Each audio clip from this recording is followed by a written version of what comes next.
Alright, so we're picking up in our transformation section, and I'm going to start with question number 3 here. So it says graph y equals x cubed on your calculator. So I'll go into y equals, I'll clear this out, and then I'm going to type x raised to the power 3, using that caret key up here. And then I'll hit graph. Alright, and I can see this kind of like snake going up, crosses through the origin at 0, 0. So it says, can you predict without using a graphing calculator what y equals x cubed plus 3 will look like when compared to the original function? So my prediction, based on what we know, is when I see this plus 3 tacked onto the end of my function, I think that that will move our function up 3. So let's see if I'm right. I'm going to graph our second function, go down to my y2 here. I'm going to graph y equals x cubed, and I'm going to use that right arrow to scoot out, make sure I'm out of my exponent, and then I type plus 3. Alright, so my blue function was my original, and then there's my red function. And you can see that instead of going through 0, 0, it now goes through 0, 3. So my prediction was correct. So we shifted 3 units up. When we take a look at 3b, can you predict without using a calculator what y equals x plus 3 cubed will look like when compared to y equals x cubed? Circle the right answer. So note that this x plus 3 cubed, that plus 3 is inside the parentheses with x rather than tacked onto the end of the function like in the previous example. So that leads me to believe that we will have a horizontal shift. X moves us left or right horizontally, and the x plus 3 moves us actually to the left 3. So that's my prediction. So now that I've made my prediction without a calculator, I'm just going to check it and make sure that I was correct. So I'll clear this out. So now I'm going to type in parentheses above the 8 and 9 key, parentheses x plus 3, close the parentheses, raise it to the power 3. So there's y equals x cubed, my original function. And then I can see this new red function, that's my transformed function, x plus 3 cubed. And it did shift to the left 3, so 3 units to the left. Alright. So, taking a look at number 4, it says graph y equals x minus 3 in parentheses squared plus 4, and then how has that changed from the original graph y equals x squared? So for the following examples, I take the baseline function, in this case y equals x squared, and I've already graphed that. So that's the graph that you're seeing already plotted, and then we're going to focus on graphing this new function.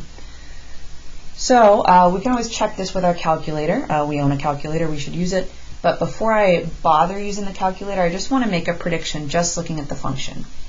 So the x minus 3 in parentheses squared, I'm thinking that's going to be a horizontal shift since that's inside the parentheses with the x. X minus 3 is going to produce a shift to the right 3. And then this plus 4 tacked onto the end of the function, that's going to be a vertical shift up 4.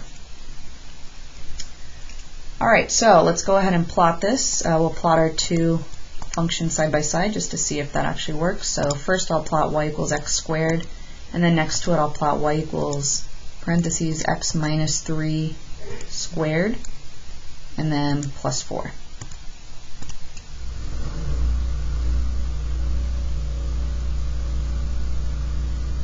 So there's my y equals x squared function, and then in red, that's y equals x minus 3 squared plus 4. Now if I wanted to, first of all, let's note that we did shift to the right 3 and then up 4, which gets us our new vertex.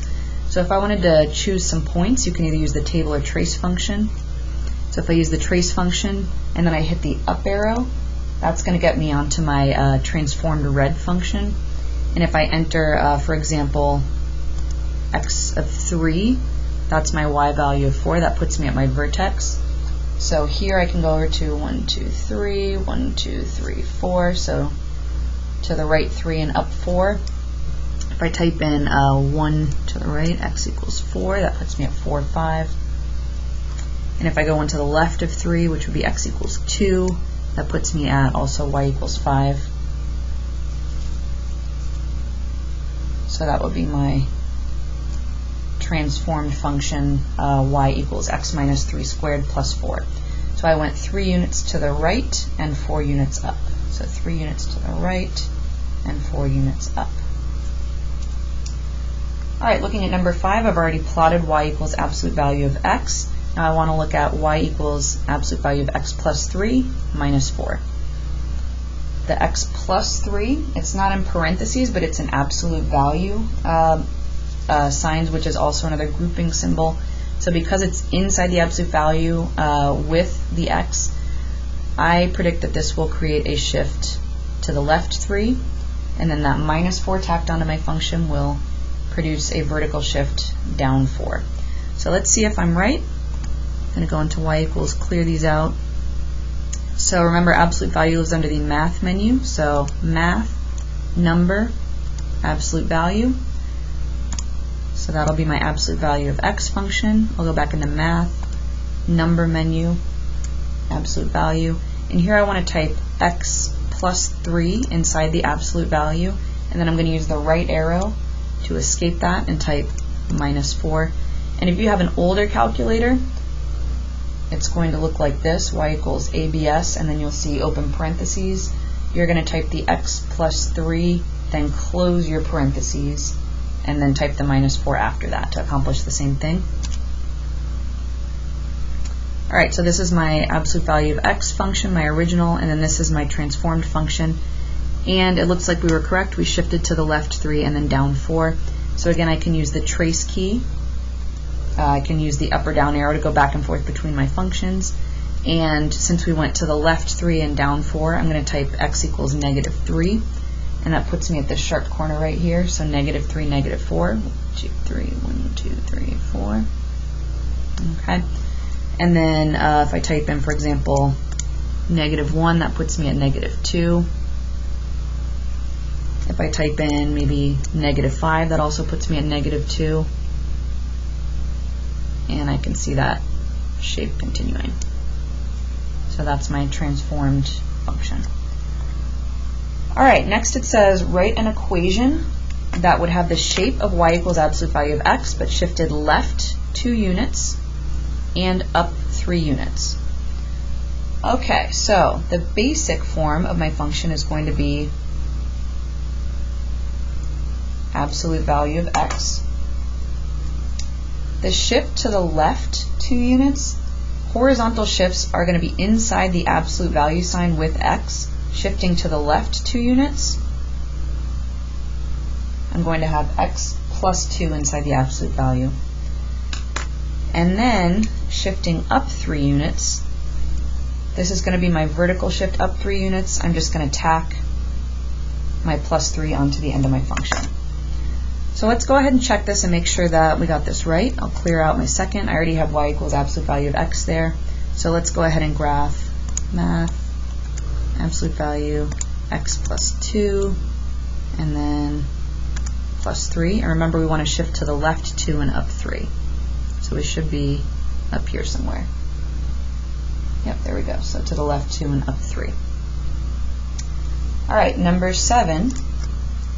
It says write an equation that would have the shape of y equals x cubed, but shifted right 5 units and down 3 units. Alright, so again I'm going to start with y equals x cubed, shifted right 5 units. That's going to be a horizontal shift, so that's going to go inside parentheses with my x. Shifting to the right 5 units, I'll have x minus 5, and that will produce a shift to the right 5 units, so x minus 5 in parentheses cubed. And then down 3 units, that's going to be a minus 3 tacked onto the end of my function. So let's test this and make sure that I was correct. Clear these guys out.